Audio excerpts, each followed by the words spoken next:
CEN Exam Prep Essentials. Question 1. A patient presents with acute onset of severe, tearing chest pain radiating to the back. Blood pressure is 160/90 mmHg in the right arm and 110/70 mmHg in the left arm. What is the priority nursing intervention? Option A. Administer 4 morphine for pain.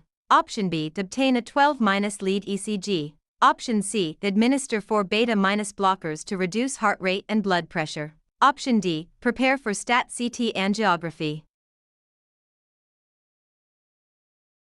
The correct answer is option C. Administer 4 beta-blockers to reduce heart rate and blood pressure. This patient's presentation, tearing chest pain radiating to the back with unequal blood pressures, is classic for acute aortic dissection. The priority medical intervention is rapid reduction of heart rate and blood pressure to decrease aortic wall stress and prevent propagation of the dissection. Beta-blockers, example esmolol, are the first line agents. While pain management, A, is important, it is secondary to hemodynamic control. ECG, B, is appropriate but does not address the life-threatening process. CT angiography, D, is diagnostic but is performed after stabilization. Question 2. A patient with diabetes presents with a blood glucose of 550 mg/dl, serum osmolality of 320 mosm/kg, and a serum pH of 7.35. What is the most likely diagnosis? Option A. Diabetic ketoacidosis, DKA. Option B. Hyperosmolar hyperglycemic state, HHS. Option C. Hypoglycemia. Option D. Lactic acidosis. The correct answer is option B. Hyperosmolar hyperglycemic state, HHS.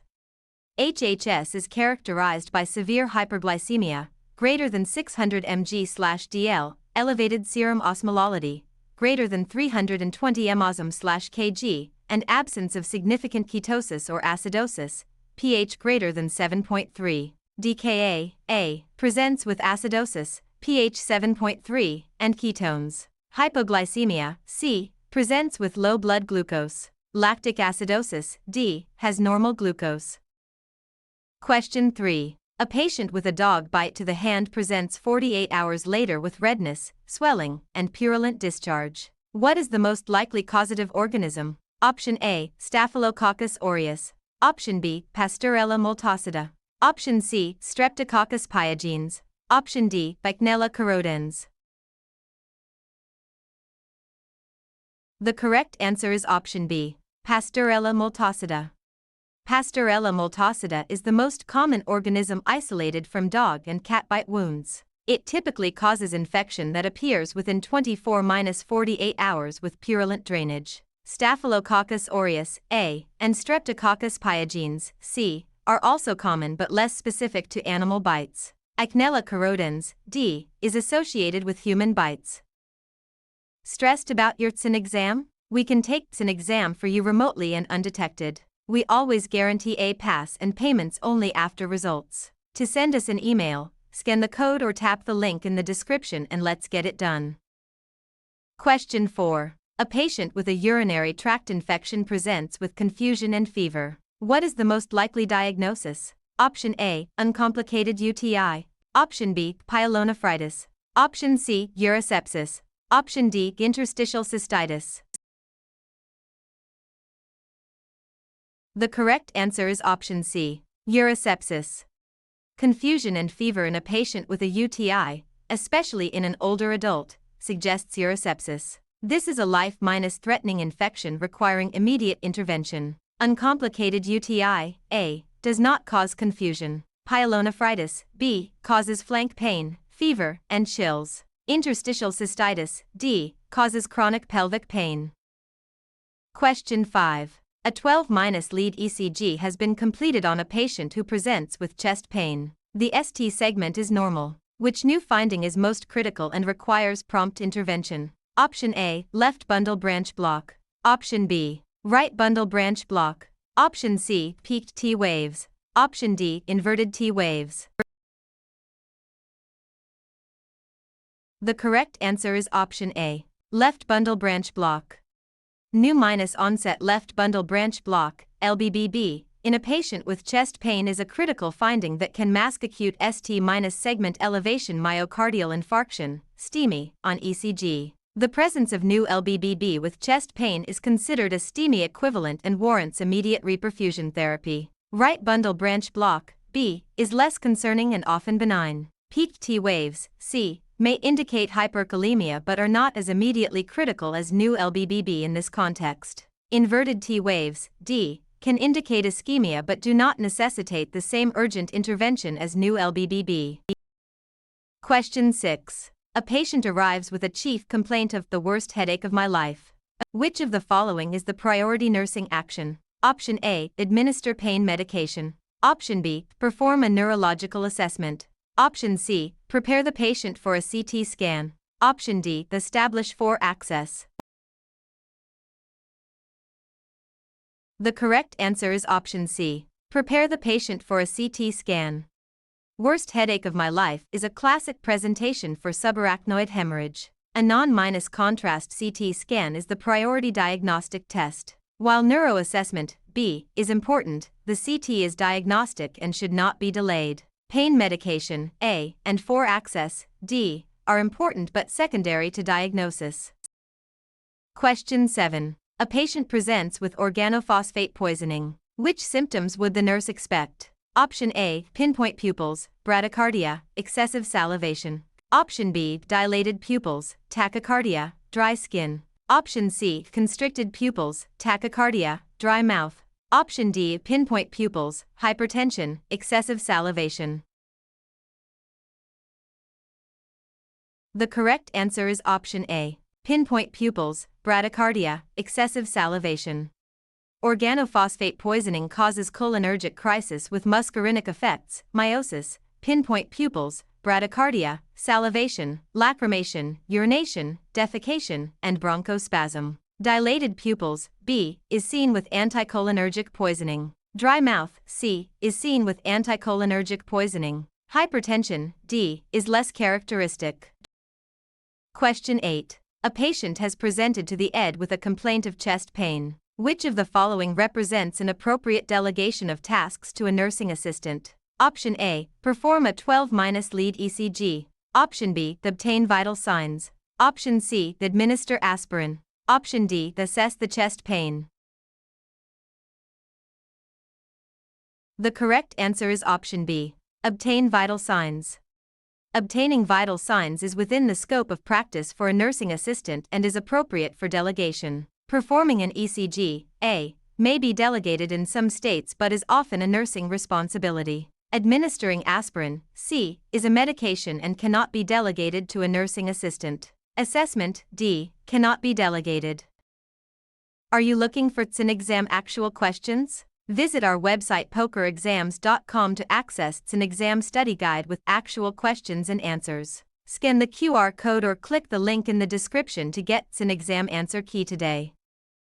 Question 9. A patient with a known history of type 1 diabetes presents with nausea, vomiting, and a blood glucose of 450 mg/dl. ABG shows pH 7.15, HCO 312 milliequivalent/L. What is the priority intervention? Option A, administer regular insulin 4. Option B, administer 4 fluids. Option C, administer potassium. Option D, obtain a urine ketone test. The correct answer is option B, administer 4 fluids. In DKA, fluid resuscitation is the first priority to correct dehydration and improve perfusion. Insulin, A, is given after fluids. Potassium, C, is given after the patient is rehydrated and potassium is monitored. Urine ketones, D, are important but not the priority. Question 10. Which of the following is a true statement about do-not resuscitate, DNR, orders? Option A. A DNR order indicates no further care should be given. Option B. A DNR order is a standing order for all patients. Option C. A DNR order is written by a physician after discussion with the patient or family. Option D. A DNR order can be written only by the patient's family. The correct answer is option C. A DNR order is written by a physician after discussion with the patient or family. DNR orders are written by a physician after discussion with the patient or healthcare proxy. DNR does not mean no care. A. It means no CPR. DNR is not a standing order. B. Family, D. Cannot write the order but can participate in discussion. Question 11. A patient is scheduled for an abdominal CT with oral contrast. Which finding in the patient's history may require special preparation or alternative imaging? Option A. Diabetes mellitus. Option B. Hypertension. Option C. Allergy to shellfish or iodine contrast. Option D. Asthma. The correct answer is option C. Allergy to shellfish or iodine contrast. Allergy to shellfish or iodine contrast is a concern due to cross-reactivity with 4 contrast agents. Pre-medication with steroids and antihistamines may be needed. Diabetes, A, and hypertension, B, are less significant. Asthma, D, is relevant but less directly impactful. Question 12. A patient sustains a deep laceration to the palm of the hand. Which assessment finding suggests median nerve injury? Option A. Inability to abduct the fingers. Option B. Inability to oppose the thumb. Option C. Inability to adduct the thumb. Option D. Decreased sensation in the small finger. The correct answer is option B. Inability to oppose the thumb. The median nerve innervates the thenar muscles, including the opponens pollicis, which allows thumb opposition. Injury to the median nerve will cause inability to oppose the thumb. Finger abduction, A, is controlled by the ulnar nerve. Thumb adduction, C, is controlled by the ulnar nerve. Sensation in the small finger, D, is controlled by the ulnar nerve.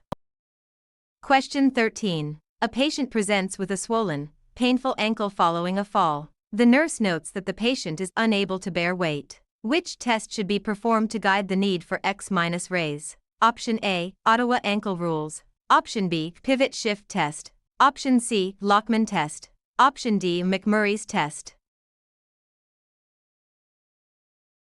The correct answer is option A. Ottawa ankle rules. The Ottawa ankle rules are clinical decision rules to determine whether X-rays are needed for ankle injuries. Inability to bear weight is one criterion that indicates the need for X-rays. Pivot shift, B, and Lockman, C, test the knee for ACL injury. McMurray's test, D, tests for meniscal injury. Question 14. Which laboratory finding is most specific for acute myocardial infarction? Option A. Elevated creatine kinase -MB, CK-MB. Option B. Elevated troponin I. Option C. Elevated myoglobin. Option D. Elevated C-reactive protein. The correct answer is option B. Elevated troponin I.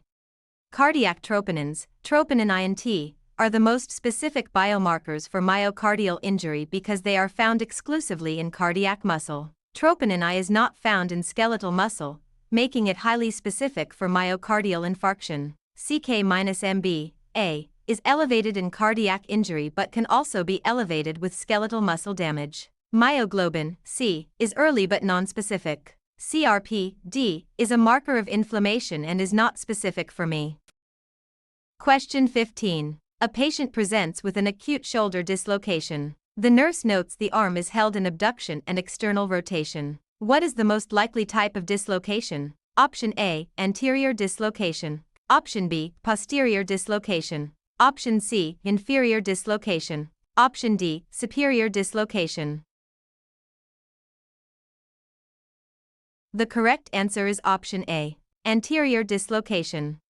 Anterior shoulder dislocation is the most common type and typically presents with the arm held in slight abduction and external rotation. Posterior dislocations, B, are less common and present with the arm held in adduction and internal rotation. Inferior, C, and superior, D, dislocations are rare.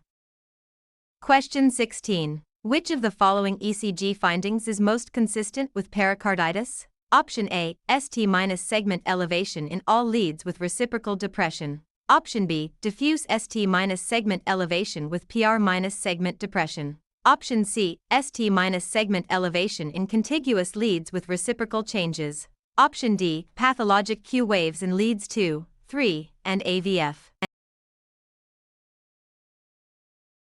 The correct answer is option B. Diffuse ST-segment elevation with PR-segment depression. Acute pericarditis classically presents with diffuse, global, ST-segment elevation across most leads along with PR-segment depression. The ST-segment elevation is concave upward and does not have reciprocal changes. Option A describes STEMI, which typically shows ST elevation in contiguous leads with reciprocal depression. Option C also describes STEMI. Option D describes a prior inferior wall ME. Question 17. A patient with suspected stroke has a blood pressure of 190/110 mmHg. What is the appropriate nursing action? Option A. Administer 4-labetalol to lower blood pressure. Option B. Administer 4-hydralazine. Option C. Allow blood pressure to remain elevated unless there are signs of end-organ damage. Option D. Administer a nitroprusside drip. The correct answer is option C. Allow blood pressure to remain elevated unless there are signs of end-organ damage. In ischemic stroke, elevated blood pressure is often compensatory to maintain cerebral perfusion to penumbral tissue. Current guidelines recommend against lowering blood pressure unless it is extremely high, greater than or equal to 220/120, or the patient is receiving thrombolytics. This patient does not qualify for intervention yet. Options A, B, and D are not recommended unless criteria are met. Question 18. In triaging a patient with abdominal pain and a fever of 102 degrees Fahrenheit, the nurse should assign which triage category based on the Emergency Severity Index, ESI. Option A, ESI 1. Option B, ESI 2. Option C, ESI 3. Option D, ESI 4. The correct answer is option B, ESI 2.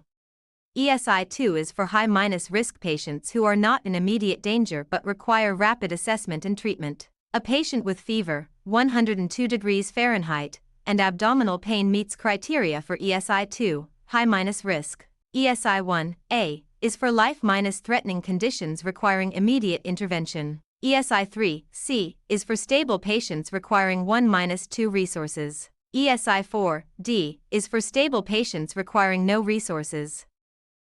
Stressed about your CEN exam? We can take CEN exam for you remotely and undetected. We always guarantee a pass and payments only after results. To send us an email, scan the code or tap the link in the description and let's get it done.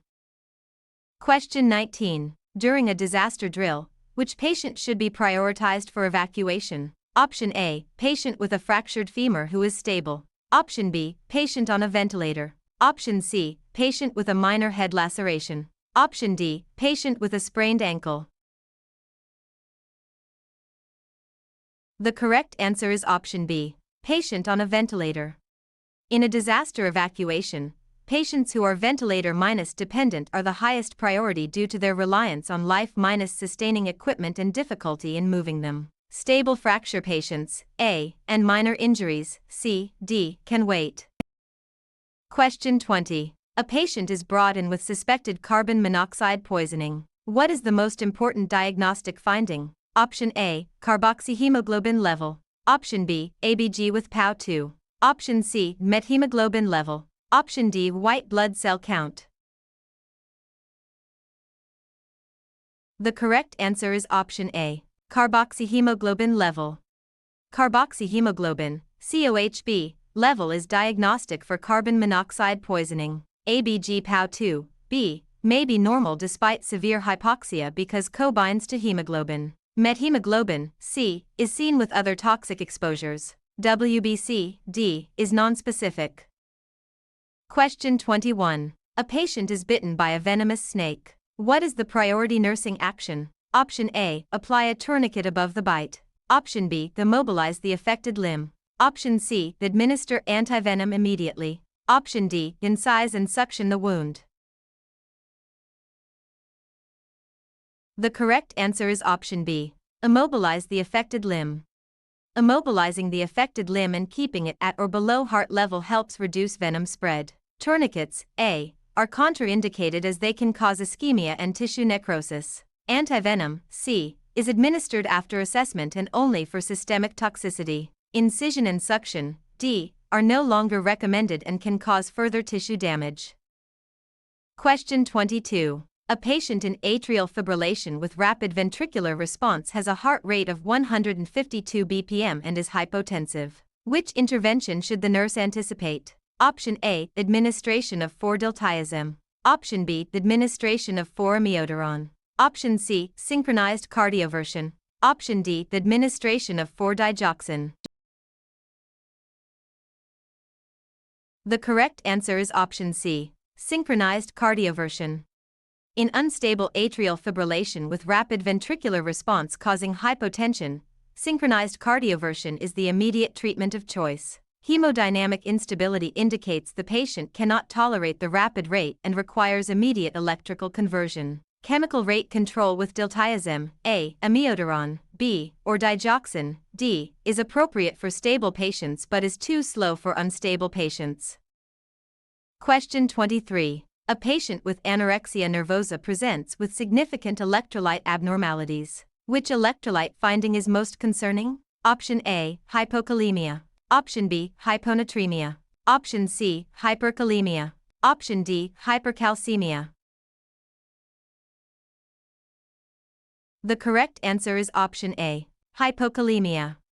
Hypokalemia is the most common and concerning electrolyte abnormality in anorexia nervosa, particularly related to purging behaviors. It can lead to cardiac arrhythmias, weakness, and QT prolongation. Hyponatremia, B, can occur but is less common. Hyperkalemia, C, is not typical of anorexia. Hypercalcemia, D, is not associated. Question 24. A patient presents with sudden onset of severe, diffuse abdominal pain that is like a knife. The patient is lying very still. This presentation is most consistent with Option A, acute pancreatitis. Option B, perforated ulcer. Option C, renal colic. Option D, bowel obstruction. The correct answer is option B, perforated ulcer. A perforated ulcer typically presents with sudden, severe, diffuse abdominal pain described as knife-like. Patients lie perfectly still because any movement worsens peritoneal irritation. Acute pancreatitis, A, is often severe pain but more epigastric and often radiates to the back. Renal colic, C, is flank pain. Bowel obstruction, D, is cramping pain with nausea and vomiting. Question 25. A patient presents with acute kidney injury. Which laboratory finding is most consistent with prerenal azotemia? Option A, Bun/CR ratio 20:1. Option B, Bun/CR ratio 10:1. Option C, normal Bun/CR ratio. Option D, elevated CR with normal Bun. The correct answer is option A, Bun/CR ratio 20:1. In prerenal azotemia, decreased renal perfusion, the Bun/CR ratio is typically 20:1 due to increased reabsorption of urea. In intrinsic renal disease, the ratio is typically 10:1, B. Normal ratio, C, and elevated CR only, D, are not characteristic of prerenal azotemia.